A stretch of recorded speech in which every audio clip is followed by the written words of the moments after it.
नमस्कार विद्यार्थी मित्रों, आप सभी का स्वागत करते हैं मौर्य क्लासेस में।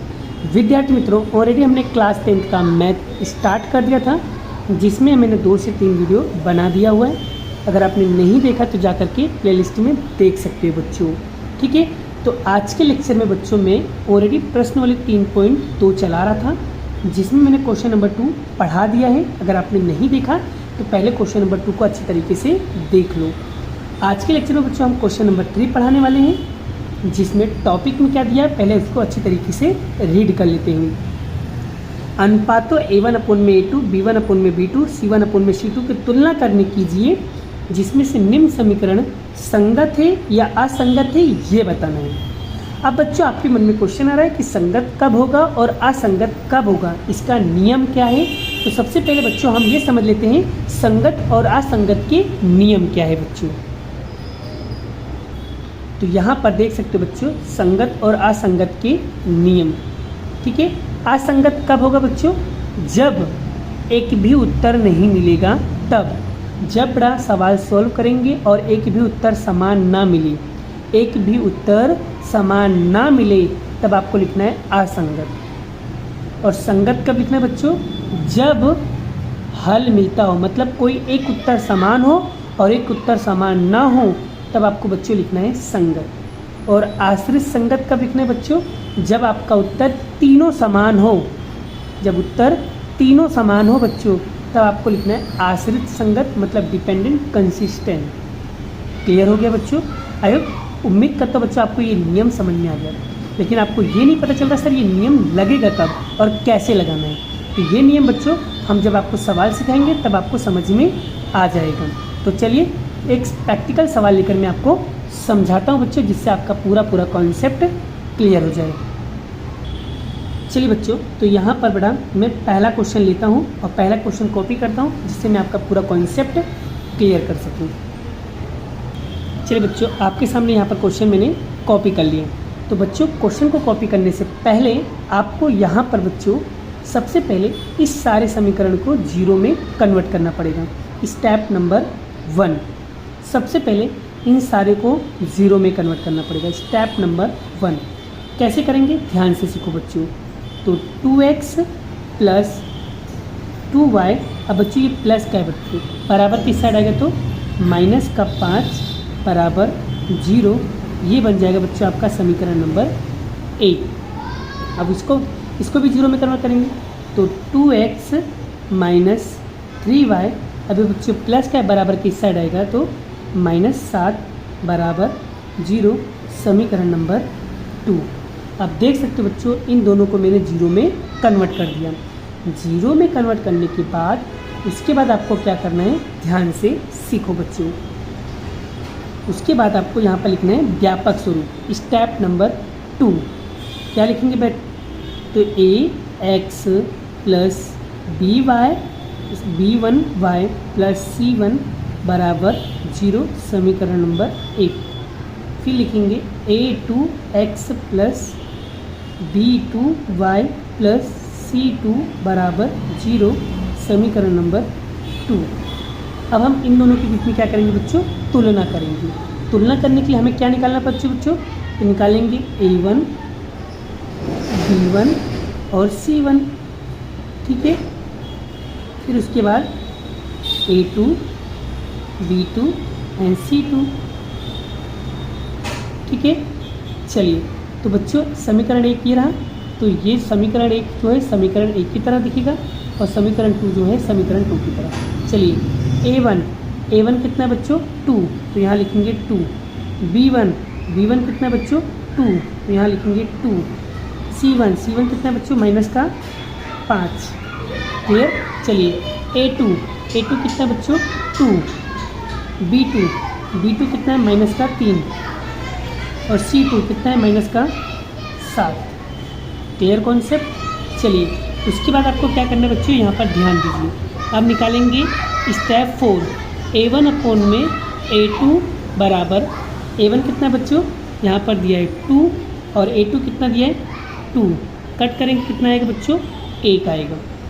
हम निकालेंगे b1 में b2 दिया है 2 और b2 दिया है -3, ये तो कटेगा नहीं, तो वैसे ही छोड़ दो, जाने दीजिए। चलिए C1 अपोन में C2, तो यहाँ पर आएगा -5, यहाँ पर आएगा 7, माइनस से माइनस कर जाएगा, ये तो कटेगा नहीं, तो रहने दीजिए। अब देख के बताओ बच्चों, क्या तीनों का उत्तर समान आ रहा है? नहीं, यहाँ पर तीनों का उत्तर समान नहीं आ रहा है, तो यहाँ पर लिखेंगे A1 अपोन में A2 बराबर not equal to B1 upon में B2, इन्हें उत्तर बराबर नहीं आ रहा है, तो इसका मतलब यहाँ पर क्या होगा बच्चों? असंगत होगा, अनकंसिस्टेंट। क्या होगा?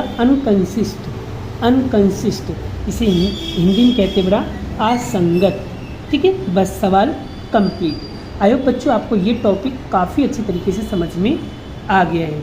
ठीक है बच्चों, और दूसरी चीज़ बच्चों, आपको इसके अंदर होमवर्क में बच्चों ये वाला क्वेश्चन मैंने कराया, ये वाला और ये वाला क्वेश्चन, ये दो क्वेश्चन इसी की तरह बच्चों सेम टू सेम है, तो ये दो क्वेश्चन आपको खुद से प्रैक्टिस करना रहेगा।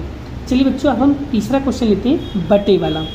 बटे वाला कैसे सॉल्व करेंगे उसे भी हम अच्छे तरीके से सीख लेते हैं, समझ लेते हैं, जिससे आपका पूरा कॉन्सेप्ट क्लियर हो जाएगा। चलिए बच्चों, सबसे पहले अगर कभी भी सवाल बटे वाला है तो सबसे पहले बच्चों घबराना नहीं है, बटे को हटा देना है। हटेगा कैसे बताता हूँ बच्चों। आपको क्या करना है, यहाँ पर बच्चों पहले समीकरण 1 को हम कॉपी कर लेते हैं फिर से। 3/2x प्लस 5/3y बराबर 7। क्या करना है बच्चों? हटाने के लिए चौकड़ी गुणा करना है। ठीक है, चलिए 3 का गुणा 3 में करें, क्या आएगा बच्चों? 9x प्लस 2 का गुणा 5 में करो, कितना आएगा? 10y, और नीचे नीचे गुणा 3 दूनी 6 बराबर 7।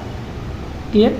अब बच्चों ये भागाकार में इधर आएगा तो गुणाकार में, तो 9x प्लस 10y बराबर 6 गुणे 7।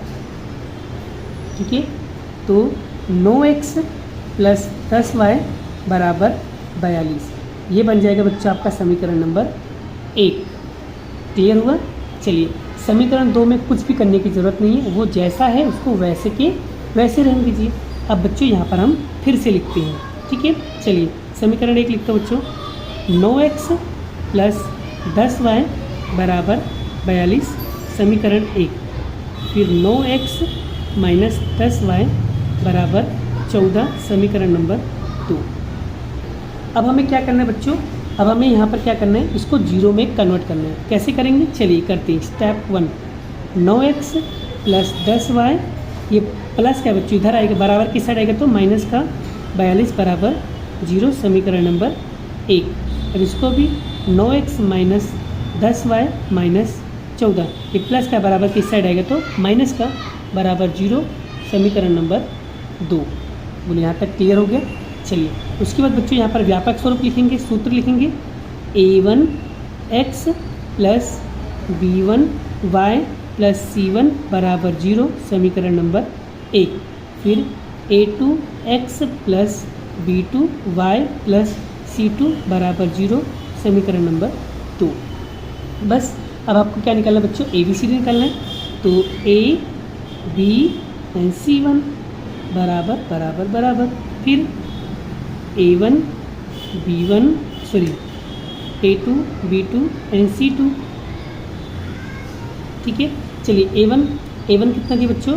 9, b1 कितना दिया बच्चों? 10, c1 कितना दिया? माइनस का 42। चलिए a2 कितना दिया बच्चों? 9, b2 कितना दिया? माइनस का 10, c2 कितना दिया? माइनस का 14। क्लियर हो गया? अब बच्चों हम क्या करेंगे, एक एक करके सारी चीज़ों को निकालेंगे। तो चलिए सीखते हैं बच्चों। यहाँ पर मैं निकाल देता हूँ बच्चों। ठीक है, चलिए a1 अपोन में a2। चलिए a1 कितना दिया है? 9, b1 कितना दिया है? 9, 9 से 9 कर दिया है, कितना बचेगा बच्चों? 1। चलिए दूसरा सोल्व करते हैं। b1 अपोन में b2, यहाँ पर दिया है 10, यहाँ पर दिया है -10, 10 से 10 कर दिया, माइनस का 1। ठीक है, चलिए c1 अपोन में c2, तो यहाँ पर क्या आएगा बच्चों? 42, और यहाँ पर आएगा 14, माइनस से माइनस कट बता, तो क्या हो जाएगा? 14 त्रिक 42। तो बच्चों यहाँ पर देख के बताओ, क्या आपका उत्तर समान आ रहा है? क्या आपका उत्तर समान आ रहा है? नहीं, यहाँ पर भी आपका उत्तर समान नहीं आ रहा है। तो बच्चों इसको लिखेंगे बेटा A1 अपोन में A2 not equal to B1 upon में B2। तो यहाँ पर क्या आएगा, असंगत। क्लियर हो गया बच्चों? आई होप पूरा कॉन्सेप्ट आपको समझ में आ रहा है बच्चों। ठीक है, अगर बच्चों आपको समझ में आ रहा है तो वीडियो को एक लाइक करना है, शेयर करना है, चैनल पे पहली बार तो चैनल को सब्सक्राइब करना है बच्चों। ठीक है, चलिए एक सवाल और प्रैक्टिस करते हैं बच्चों। चलिए बच्चों एक सवाल और प्रैक्टिस करते हैं, मार्च 23 में पूछा गया है और IMP क्वेश्चन है बच्चों। ठीक है, तो चलिए इसको कैसे सॉल्व करेंगे। सबसे पहले बच्चों यहाँ पर बटे है तो इस बटे वाली संख्या को हटाना पड़ेगा। चलिए हटा देते हैं बच्चों। 4/3 x + 2y = 8।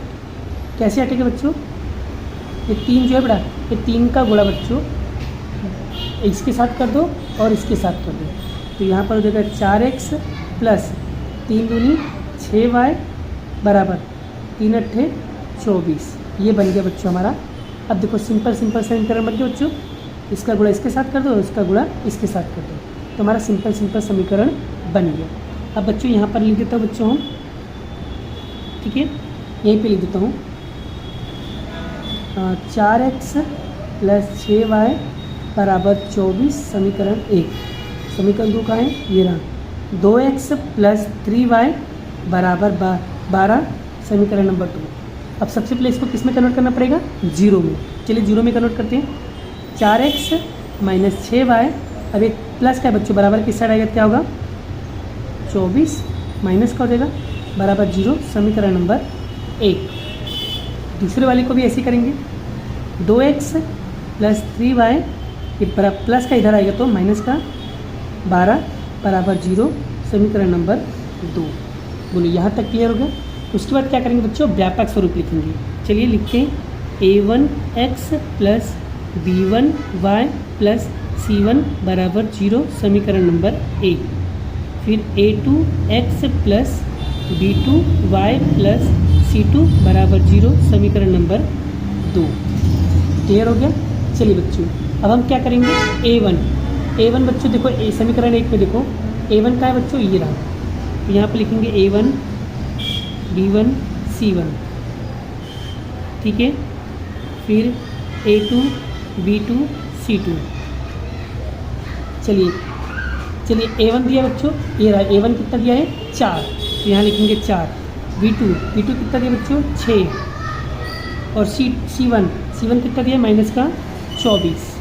चलिए A2 कितना दिया बच्चों, A2 दिया है 2, B2 दिया है 3 और C2 दिया है माइनस का 12। ठीक है, चलिए अब एक एक करके सॉल्व करते बच्चों। A1 A1 कितना दिया है, 4, A2 दिया है 2, 2 1 कम 2, 2 दूनी 4। चलिए B1 और B1 कितना दिया है, 6, B2 दिया है 3, 3 1 कम 3, 3 दूनी 6। एंड C1 एंड C2 दिया है माइनस का 24 और C2 दिया है माइनस का 12। माइनस से माइनस कट गया तो 12 दूनी 24। अब देख सकते हो बच्चों तीनों का उत्तर क्या आ रहा है बच्चों, 2 2 2। तीनों का उत्तर समान आ रहा है बच्चों। तो यहाँ पर लिखेंगे A1 अपोन में A2 बराबर B1 अपोन में B2 बराबर C1 अपोन में C2। मतलब तीनों का उत्तर बच्चों अगर समान आए तो समझ जाना बच्चों वो कैसा है, संगत। क्लियर हो गया। आयो बच्चों, उम्मीद करता हूँ बच्चों आपको ये सारे टॉपिक, सारे कॉन्सेप्ट आपको समझ में आ गया है। और बच्चों अगर मेरी थोड़ी सी भी मिस्टेक हो या थोड़ी सी गलतियाँ हो बेटा, तो ज़रूर मुझे मेरी गलती को एहसास कराना, जिससे मैं अपनी गलतियों को सुधारूंगा और अच्छे से आपके लिए कंटेंट बना पाऊँ। ठीक है बच्चों, अगर मेरा पढ़ाना, अगर मेरा तरीका अगर आप लोगों को अच्छा लग रहा है तो वीडियो को प्लीज़ बच्चों लाइक, शेयर एंड सब्सक्राइब ज़रूर करना, क्योंकि आपके एक सब्सक्राइब और एक लाइक से बेटा मैं बहुत ज़्यादा मोटिवेट होता हूँ और इसीलिए बेटा मेहनत करने की एनर्जी आ जाती है और जिससे मैं अच्छा कंटेंट आपके लिए बना पाता हूँ। ठीक है, और इसी तरीके से आप लोगों को अच्छी तरीके से पढ़ाई करना है, माँ बाप का नाम रोशन करना है और एक अच्छा सा रिजल्ट लाओ और अपना सपना साकार करो बच्चों। क्योंकि जिस दिन तुम जिंदगी में सफल होगे बच्चों, उस दिन लोग तुम्हें पूछेंगे, ठीक है, तुम्हें याद करेंगे। इसीलिए कहता हूँ बच्चों अच्छी तरीके से पढ़ाई करो, मन लगा के पढ़ाई करो, ठीक है, और माँ बाप का नाम ऊंचा करो। ठीक है। चलिए बाकी का क्वेश्चन नेक्स्ट वीडियो में नेक्स्ट लेक्चर के साथ कराएंगे। बच्चों सबसे पहले होमवर्क लिख लो बच्चों। मैं एक्स्ट्रा क्वेश्चन के लिए आपको प्रैक्टिस के लिए क्वेश्चन दे रहा हूँ, उसे ईमानदारी से प्रैक्टिस करना है। तो बच्चों यहाँ पर देखो क्वेश्चन नंबर 1, क्वेश्चन नंबर 2, ठीक है। उसके बाद question number 3, question number 4, question number 5, 5 question बच्चों मैं आपको दे रहा हूँ। ये 5 क्वेश्चन आपको ईमानदारी से प्रैक्टिस करके आना है, ठीक है। अगर ये सारे क्वेश्चन आपको समझ में आ जाए तो बच्चों ठीक है, तो बाकी का क्वेश्चन हम नेक्स्ट वीडियो में कराने वाले हैं। जय श्री कृष्ण, राधे कृष्ण की जय, जय माता दी दोस्तों, बाय बाय।